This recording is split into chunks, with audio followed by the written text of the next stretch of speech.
في ملعب فضائي كبير في مدريد كان غادي تلعب ماتش قوي بين أتليتيكو مدريد وريال سوسيداد.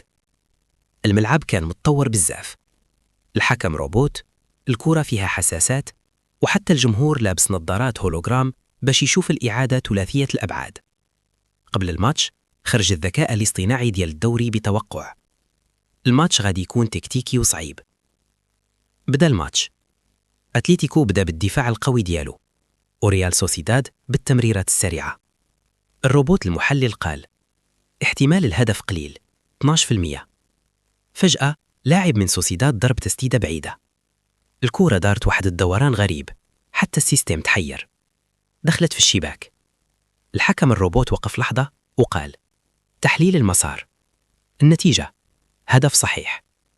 الجمهور ضحك، واحد قال حتى في المستقبل الكورة تبقى فيها المفاجآت. وفي الشاشة الكبيرة في الملعب خرجت الحكمة، التكنولوجيا تحسب الخطط، ولكن الهدف يجي بلحظة إبداع.